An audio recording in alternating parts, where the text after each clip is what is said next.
Hello everyone. Last lecture में हमने cover करा है nodal analysis and mesh analysis. तो यहाँ से देखोगे तो हमने कौन कौन से टॉपिक्स कवर करे हैं। Kirchhoff current law means nodal analysis, Kirchhoff voltage law means mesh analysis and analysis of simple circuit with DC excitation. मतलब जो भी हम न्यूमेरिकल पढ़ते हैं तो उसमें डीसी सप्लाई देते हैं ना, तो वो वही कह रहे हैं कि सर्किट को सॉल्व करना है विद डीसी सप्लाई। इसके बाद इन्होंने दिया हुआ है वोल्टेज एंड करंट सोर्स। तो वोल्टेज एंड करंट सोर्स पे बेस्ड, दोनों पे बेस्ड मैंने न्यूमेरिकल करवा दिए थे। एज सच अलग से कोई क्वेश्चन नहीं आता इस पे बेस्ड, और जो आते हैं रूल्स वगैरह वो मैं तुम्हें करवा दूंगी। इलेक्ट्रिकल सर्किट एलिमेंट बेसिक चीज़ें हैं कि आर क्या होता है, एल क्या होता है, कैपेसिटर क्या होता है। ये वाला पार्ट मैं तुम्हारा एसी सर्किट में कवर करूंगी डिटेल में, ठीक है। तो अगर हम कहें तो 3 लेक्चर में, देखो सिर्फ मैंने अभी 3 ही लेक्चर लिए हैं और 3 लेक्चर में तुम्हारा यहाँ तक का पार्ट कवर हो गया है। तो ये मेरी स्पेशलिटी है कि मैं कम टाइम पे ज़्यादा कंटेंट तुम्हें कवर करवा दूंगी। ओके, तो अब तुम्हारा क्या बच गया है, 3 टॉपिक बच गए हैं, सुपरपोजिशन थ्योरम, थेवेनिन थ्योरम और नॉर्टन थ्योरम। तो आज हम स्टार्ट करते हैं सबसे पहले थ्योरम से, that is Thevenin theorem. Thevenin theorem is the most important theorem. Thevenin theorem पे बेस तुम्हारा मैक्सिमम चांस होता है कि न्यूमेरिकल एमडीयू में आता ही आता है। प्लस इस वजह से ये इम्पॉर्टेंट है। दूसरा रीज़न है कि अगर तुम्हें थेवेनिन थ्योरम आएगी तो तुम्हें नॉर्टन थ्योरम आएगी, अदरवाइज नहीं आएगी। तो सेकंड रीज़न ये है इम्पॉर्टेंट का। तो मार्क इट एज इम्पॉर्टेंट जहाँ कहीं भी अपने नोट्स बना रहे हो कि थेवेनिन थ्योरम के तुम ये लगा लो कि 80 to 90% चांसेस होते हैं कि इस पे बेस्ड न्यूमेरिकल तुम्हारा आएगा ही आएगा। Got it. तो स्टार्ट करते हैं थेवेनिन थ्योरम। थेवेनिन देखो एक साइंटिस्ट का नाम था, उसने अपने नाम पे ये थ्योरम दी थी। उसने स्टेप्स बताए थे कि हमें कुछ पर्टिकुलर स्टेप्स फॉलो करने हैं और उन्हीं स्टेप्स के अकॉर्डिंग हम क्वेश्चन को सॉल्व करेंगे। ओके, लाइक मैं एक सिंपल सा सर्किट डायग्राम बना रही हूँ तुम्हें समझाने के पॉइंट ऑफ व्यू से। क्वेश्चन किस टाइप का आ सकता है, वो किस टाइप का हमें क्वेश्चन देंगे पेपर में। पर्टिकुलर मैं एमडीयू के लिए फोकस कर रही हूँ। एमडीयू का लेवल थोड़ा सा और यूनिवर्सिटीज़ के कंपैरिजन में इजी होता है। मैं बाकी यूनिवर्सिटीज़ के भी बच्चों को पढ़ाती हूँ, ठीक है। अब देखो जैसे यहाँ पे है, इन्होंने क्या कहेंगे, calculate current in 10 ohm by using Thevenin theorem. तुम्हें क्या बोलेंगे, एक पर्टिकुलर ब्रांच में बोल देंगे कि ये पर्टिकुलर ब्रांच से तुम्हें क्या निकालना है, करंट निकालना है। ज़रूरी नहीं है कि वो हमेशा कॉर्नर वाली ब्रांच हो, जैसे यहाँ पे इन्होंने 10 ओम दे दिया, बीच में भी हो सकती है और साइड में भी हो सकती है। तो दोनों मेथड में कवर करूँगी। ओके, जो स्टेप्स मैं बता रही हूँ वही स्टेप्स एग्जैक्टली फॉलो करना, तो क्वेश्चन रॉन्ग नहीं होगा। तो कैलकुलेट करंट, हमें किस ब्रांच में करंट निकालना है, 10 ओम में निकालना है। Step number 1, find out the value of load resistance. हमें किसकी वैल्यू निकालनी है, लोड रेजिस्टेंस। लोड रेजिस्टेंस को हम किससे डिनोट करते हैं, R L, R for resistance, L for load. अब देखो मान लो कि ये तुम्हारा घर है, ठीक है, और घर में तुम्हारा बल्ब खराब हो गया, ठीक है, और बल्ब क्या होगा, तो फिर उस केस में तुम्हारा लोड होगा। बल्ब क्या है, तुम्हारा लोड है। तो जिस ब्रांच में तुम्हें करंट निकालने के लिए बोला जाएगा वो क्या होगा, हमारा लोड होगा। अब इन्होंने यहाँ पे 10 ओम में बोला है कि 10 ओम में करंट निकालना है, तो 10 ओम क्या है हमारे पास, लोड रेजिस्टेंस। अगर ये बोलते हैं कि 6 ओम में करंट निकालना है, तो 6 ओम क्या होता है हमारे पास, लोड रेजिस्टेंस। क्लियर। तो स्टेप नंबर 1 इज कि लोड रेजिस्टेंस फाइंड आउट करना है। हमें आ गया, हमें पता लग गया लोड रेजिस्टेंस 10 ओम है, because they ask you to calculate the current in 10 ohm. Next move toward step number 2। Step number 2, जो भी तुम्हारा लोड रेजिस्टेंस है उसको तुम्हें क्या करना है, open circuit. Open circuit RL, मतलब जैसे एज आई टोल्ड यू कि ये तुम्हारा घर है, घर में ये क्या है, बल्ब है। बल्ब तुम्हें पता कर ले कि इस बल्ब में फॉल्ट है, तो बल्ब को फॉल्ट है तो क्या करोगे, निकाल दोगे, ओपन कर दो, निकाल दो उसको। तो हर एक स्टेप पे डायग्राम क्या होगा, रीड्रॉ होगा, ठीक है। हर एक स्टेप पे ये नहीं है कि उसी डायग्राम से तुमने चेंजेस कर लिया अपने माइंड में, अपने माइंड में चेंजेस करोगे तो टीचर को कैसे पता लगेगा, नहीं ना। तो अगर कोई भी स्टेप में तुम डायग्राम नहीं बनाते तो दैट मीन्स तुम्हारे मार्क्स कट होंगे। स्टेप नंबर 2 डन, कि बल्ब जो तुम्हारे घर का खराब था वो तुमने निकाल दिया। Always mark A and B terminal across it, हमेशा जो भी तुम्हारा बल्ब था उसके अक्रॉस तुम्हें क्या मार्क करना है, ए एंड बी, ठीक है। Next is step number 3। Step number 3 में हमारा क्या होगा, step number 3 is calculate Thevenin voltage. हमें क्या निकालना है, थेवेनिन वोल्टेज निकालना है, या फिर बोल लो potential across A and B. Thevenin एक साइंटिस्ट का नाम था तो उसने अपने नाम पे दे दिया, तो थेवेनिन वोल्टेज बोल देते हैं। VTH that is denoted by VTH, V for voltage, TH for Thevenin. VTH बोलो या वीएबी बोलो एक ही बात है। तो अब हमें क्या निकालना है, वोल्टेज निकालना है। तो तुम ऐसे सोचो कि तुम्हारा घर था जहाँ तुमने बल्ब निकाला, अब तुम देख रहे हो कि यार उसके उन दोनों पॉइंट्स के अक्रॉस तुम्हारा बल्ब, तुम्हारा वोल्टेज आ रही है या नहीं आ रही। अब देखो VAB की वैल्यू हम कैसे निकालेंगे, तुम देख सकते हो कि A और B के बीच में कोई भी डायरेक्ट कनेक्शन नहीं है, राइट। तो तुम ऐसे सोचो कि तुम A पे खड़े हो और कहाँ जाना है, B पे। A से कहाँ जाओगे, C पे, C से कहाँ जाओगे, D पे, और D से कहाँ जाओगे, B पे।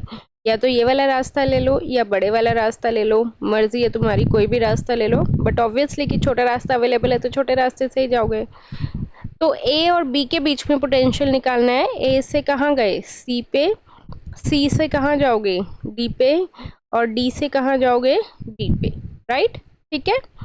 अब according to Ohm's law voltage का क्या फॉर्मूला होता है, IAC इंटू RAC। VCD का क्या फॉर्मूला होगा, ICD इंटू RCD। और VDB का क्या फॉर्मूला होगा, IDB इंटू RDB, करेक्ट। अब यहाँ पे देखो, इधर ये ओपन सर्किट है, मान लो बैटरी है, बैटरी में से करंट जा रहा है, तो ये एक ओपन सर्किट है, तो क्या यहाँ करंट जाएगा, मतलब तुम सोचो कि तुम चल रहे हो, ठीक है, यहाँ से चले यहाँ पे गए, आगे गए देखा कि आगे तो मैं जा ही नहीं सकता, तो वापस आ जाओगे, इधर नहीं जाओगे, यहाँ से वापस आ जाओगे, राइट। तो ये हमेशा ये सोचना कि तुम जा सकते हो तो करंट भी जा सकता है, और अगर तुम नहीं जा सकते तो करंट भी नहीं जा सकता। तो ये ओपन सर्किट है, ओपन सर्किट में करंट फ्लो नहीं होता, that means it is zero. यहाँ पे देखो ये भी क्या हो गया, ओपन सर्किट, और इधर भी करंट फ्लो नहीं हो सकता, तो that means it is also zero. तो RCD value is how much, 6 ओम। अब हमें किसकी वैल्यू चाहिए, करंट अक्रॉस CD, राइट। अभी मैंने तुम्हें लास्ट लेक्चर्स में सिखाया था कि जब भी हमें करंट निकालने होते हैं तो हम दो चीज़ें यूज़ करते हैं, या तो मैश करते हैं या नोडल करते हैं। तो बेटर है कि यहाँ पे मैश एनालिसिस यूज़ कर लो। अब मुझे देख के बताओ, इस सर्किट में हमारे पास कितने मैश है, ये तो ओपन सर्किट हो गया, तो ये तो कमरा नहीं रहा, कितने मैश बना, एक ही मैश बना, एक मैश, एक वेरिएबल, एक इक्वेशन। तो मैं ऐसे मार्क कर लूँ I1। अब एक चीज और, तुम C से D जा रहे हो तो करंट भी कैसे जाएगा, C से D, ये चीज हमेशा ध्यान रखना। मैं हम बार बार बोल रही हूँ कि जैसे तुम चल रहे हो वैसे ही तुम्हारा क्या होगा, करंट जाएगा। तुम C से D जाओगे तो करंट भी कैसे जाएगा, C से D ही जाएगा। तो I1 की वैल्यू निकालनी है, तो मैश एनालिसिस यहाँ पे लगा लेते हैं।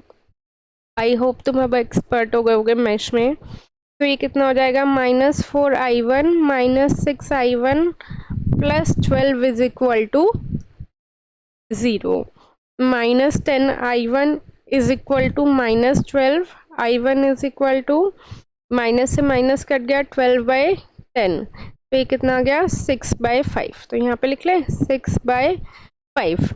एक चीज और, अगर यहाँ वैसे तो माइनस साइन नहीं आ रहा, बट अगर बाय चांस यहाँ माइनस आता तो तुम यहाँ माइनस ही लिखते, उसको अपने अकॉर्डिंग प्लस मत कर देना, माइनस आ रहा है तो माइनस ही लिखना है, ठीक है। इसको सॉल्व करेंगे तो हमारे पास VTH की वैल्यू कितनी आ गई, दैट वुड बी 36/5 वोल्ट। अब वोल्टेज कभी भी नेगेटिव नहीं होती, अगर बाय चांस तुम्हारी वोल्टेज की वैल्यू नेगेटिव आ भी रही है तो ये मत समझना कि हमारा गलत आ रहा है, नहीं, तो इट मीन्स कि वो उसे ऑटोमेटिकली पॉजिटिव कर देना, कोई दिक्कत नहीं है, नेगेटिव आ रही है तो भी और पॉजिटिव आ रही है तो भी। हाँ, करंट की डायरेक्शन नेगेटिव भी आ सकती है, पॉजिटिव भी। करंट की डायरेक्शन, करंट की वैल्यू अगर नेगेटिव आती है तो दैट मीन्स कि क्या होता है, तुमने जो साइन लिया, तुमने जो डायरेक्शन लिया एक्चुअल डायरेक्शन उससे अपोजिट है, तो उस केस में भी नहीं घबराना कि हमारा नेगेटिव आ रहा है तो गलत आ रहा है, नहीं, नेगेटिव आ रहा है तो नेगेटिव लेके उसको फर्दर सॉल्व कर दो। क्लियर है? फिर से मैं एक बार रिकॉल कर रही हूँ। स्टेप नंबर 1, जिस ब्रांच में हमें करंट निकालनी है वो रेजिस्टेंस लेना है। स्टेप नंबर 2, जिस ब्रांच में हमें करंट निकालनी थी उस रेजिस्टेंस को हमें बाहर निकालना है, राइट। तो स्टेप नंबर 3, यहाँ पे जहाँ पे हमारा बल्ब कनेक्टेड था वहाँ पे ए और बी मार्क करके उसके अक्रॉस हमें क्या निकालना है, वोल्टेज निकालना है, ठीक है। Next is step number 4। Step number 4 में हमें क्या निकालना होता है, calculate Thevenin resistance. First time पढ़ रहे हो तो थोड़ा सा हार्ड लगेगा, एक दो क्वेश्चन अगर अपने हाथ से निकाल लोगे तो इजी लगेगा, ठीक है, घबराना नहीं है, ये क्वेश्चन इंपॉर्टेंट है। हमें अब क्या निकालना है, थेवेनिन रेजिस्टेंस। थेवेनिन रेजिस्टेंस को हम किससे डिनोट करेंगे, R T H, R for resistance, T H for Thevenin. तो इसको सॉल्व करने के लिए हमें कुछ स्टेप्स को फॉलो करना पड़ता है। क्या फॉलो करना पड़ता है कि अगर हमारे पास वोल्टेज सोर्स है तो वोल्टेज सोर्स को हमें क्या करना होगा, शॉर्ट सर्किट। अब देखो कैसे करते हैं शॉर्ट सर्किट।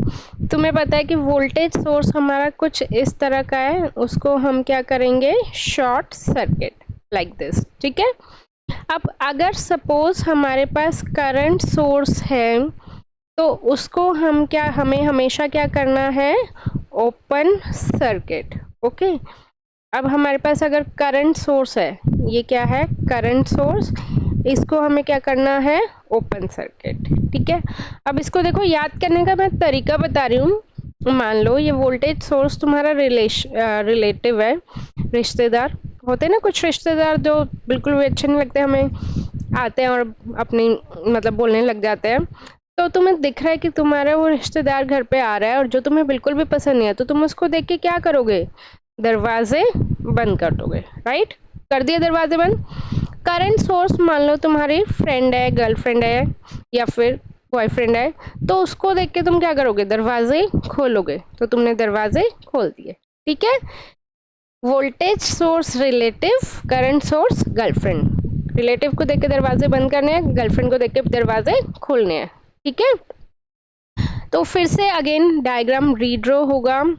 इसमें हमारे पास जो सर्किट था उसमें सिर्फ और सिर्फ अभी वोल्टेज सोर्स था, राइट। तो ये वोल्टेज सोर्स था, इसको हम क्या कर देंगे, रिश्तेदार है ये, इसके लिए दरवाजे बंद कर दिए, इसको निकालो, अब दरवाजे बंद कर दिए।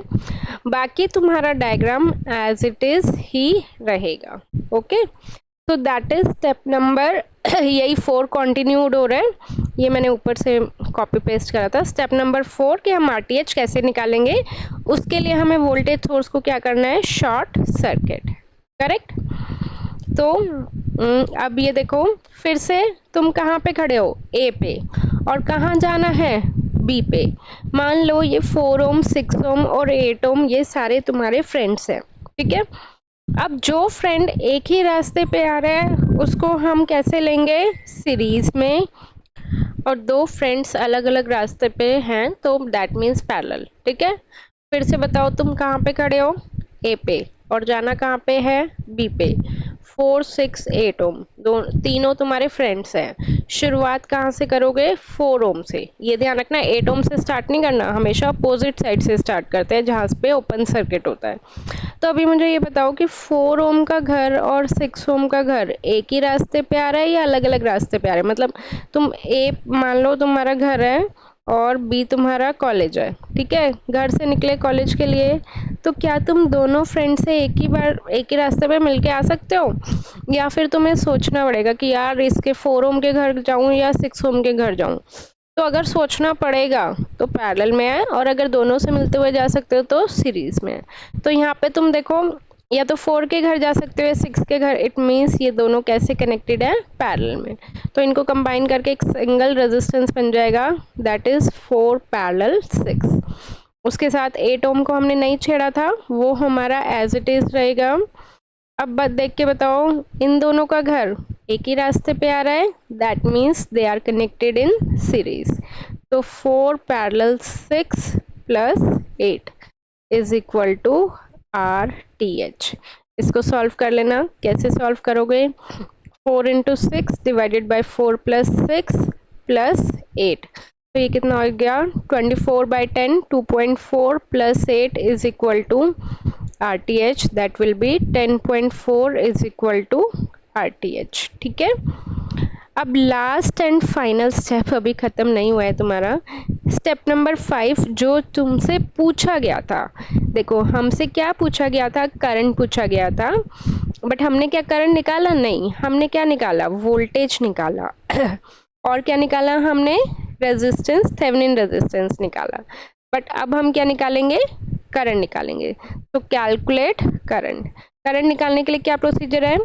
बेसिकली क्या करते हैं हम थेवेनिन में, जितने भी सोर्सेज है सारे सोर्सेज को कंबाइन करके हम सिंगल वोल्टेज सोर्स बना देते हैं VTH। जितने भी रेजिस्टेंस है सारे रेजिस्टेंस को कंबाइन करके हम सिंगल रेजिस्टेंस बना देते हैं RTH। और जो A और B टर्मिनल के क्रॉस से हमने लोड रेजिस्टेंस को बाहर निकाला था, मतलब तुम्हारे घर के बल्ब को जो हमने बाहर निकाला था, वो उसको हम वापस लगा देते हैं। कितना था? RL की वैल्यू कितनी थी? That is 10 ohm. RTH you already calculated, कितना आया था? That is 10.4 ohm, right. और VTH also you calculated, that is 36/5। अब हमें क्या निकालना है? बल्ब के अक्रॉस करंट। तो simple Ohm's law, I is equal to V/R, I is equal to VTH divided by RTH plus RL। VTH कितना होगा यहाँ पे? 36/5। RTH कितना है? 10.4 प्लस RL कितना है? 10। तो यहाँ से हमारे पास इसको सॉल्व कर लेना, तुम्हारे पास फाइनल आंसर आ जाएगा। ठीक है, मैं एक बार फिर से बता रही हूँ फर्स्ट स्टेप। अब दूसरे नज़रिए से तुम्हें दिखा रही हूँ क्वेश्चन को, अगर टेक्निकल लैंग्वेज नहीं समझ में आ रही, कि अगर तुम्हें थेवेनिन के स्टेप्स याद करने हैं तो कैसे याद करोगे? सबसे पहले ये तुम्हारा घर है, ठीक है। घर में तुम्हें ढूंढना है कि जिस ब्रांच में करंट निकालनी है उसको ढूंढना है 10 ओम को। ये 10 ओम कौन हो? तुम हो, ठीक है। तुम कौन हो? 10 ओम। फिर नेक्स्ट स्टेप में, स्टेप नंबर 2 में तुम्हें तुम्हारे घर वालों ने घर से बाहर निकाल दिया, ठीक है। तुम पढ़ नहीं रहे थे, इलेक्ट्रिकल में बैक आ गई, और फिर भी नहीं पढ़ रहे थे, और कॉलेज से भी तुम्हारी कंप्लेंट्स आ रही थी, तो कुछ घर वालों ने कहा तू निकल, अब तू निकल, ठीक है। घर से निकल गए। स्टेप नंबर 2 डन, तुम्हें घर वालों ने घर से बाहर निकाल दिया। स्टेप नंबर 3 तुम्हारे जाने के बाद तुम्हारी मम्मी ने तुम्हारा पोटेंशियल कैलकुलेट करा। वोल्टेज मतलब क्या होता है? Potential, right. कि नहीं मेरा बेटा इतना भी निकम्मा नहीं था, कुछ तो काम करता ही था, थोड़ा बहुत तो पढ़ ही लेता था, इंग्लिश में तो पास हो ही गया था वो, ठीक है। तो तुम्हारी मम्मी होते ना कि हाँ फेवर लेती हैं कि पोटेंशियल कैलकुलेट करा, मतलब वोल्टेज कैलकुलेट करना है स्टेप नंबर 3 में। स्टेप नंबर 4 में तुम्हारे पापा ने तुम्हारे अंदर कमियां निकाली। कमियां मतलब रेजिस्टेंस, कि ये नहीं, कि ये बिल्कुल भी नहीं करता था, इसके बाहर ही रहने दो, ठीक है। But finally what they have concluded, कि तुम्हारे मम्मी ने जो तुम्हारी अच्छाइयाँ निकाली थी, पोटेंशियल निकाला था, वो रखा। तुम्हारे पापा ने जो कमियां निकाली थी, रेजिस्टेंस निकाला था तुमने, वो रखा। And finally they decided to bring you back to the home. फाइनली तुम्हें वापस बुला लिया। A और B के क्रॉस से निकाला था, और A और B के क्रॉस पॉइंट पे ही तुम्हें ले आए, और तुम्हारे क्रॉस करंट निकाले। तो इट्स लाइक मेरा मेथड है कि मैं बच्चों को ऐसे ही बताती हूँ, तो ताकि तुम्हें याद रहे, ठीक है। I hope you understood this one. Next question, ये होमवर्क में ट्राई करना।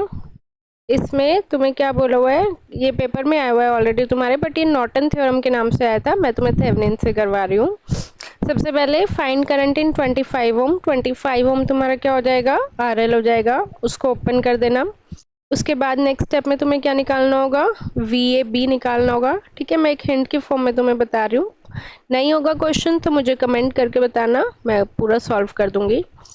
यहाँ पे क्या निकालना है? AB, right. अब तुम कहाँ पे खड़े हो? A पे खड़े हो, और जाना कहाँ पे है? B पे। यहाँ से गए, नीचे क्या है? Current source. करंट सोर्स मतलब क्या है? दुश्मन। और मैंने तुम्हें बताया था, क्या तुम अपने दुश्मन वाले रास्ते से जाओगे? नहीं जाओगे, चाहे तुम्हें बड़ा रास्ता ही क्यों ना लेना पढ़े। तो ए से सी पे गए, सी से डी पे गए, डी से ई पे गए, ई से एफ पे गए, ई एफ से बी पे गए। वी यहाँ पे लिख लेना V A C plus V C D plus V D E plus V E F plus V F B. तो V A C open circuit है, 0 हो गया। V C D I C D into R C D हो गया। V D की value already इन्होंने दे दी 30 volt, right. V F F B यहाँ पे भी कोई रेजिस्टेंस नहीं है तो ये कितना हो गया, 0। आर सी डी की value you already know that is 4 ओम। तो यहाँ पे तुम कैसे जा रहे हो, सी से डी, करंट भी कैसे जाएगा, सी से डी। तो आईसीडी की वैल्यू निकाल सकते हो, राइट। ऑलरेडी इन्होंने दे दी, करंट सोर्स है, कॉर्नर ब्रांच में है, तो आईसीडी की वैल्यू कितनी हो गई यहाँ से, -4। माइनस क्यों हुई, करंट कैसे जा रहा है, नीचे से ऊपर, और ये कैसे जा रहा है, ऊपर से नीचे। तो माइनस है तो कोई बात नहीं, -4 × 4 लिख लो। तो आंसर कितना आएगा, -16। -16 को तुम डायरेक्ट +16 लिख सकते हो, ठीक है। क्लियर है ये चीज। VTH मैंने पूरा ही निकाल दिया।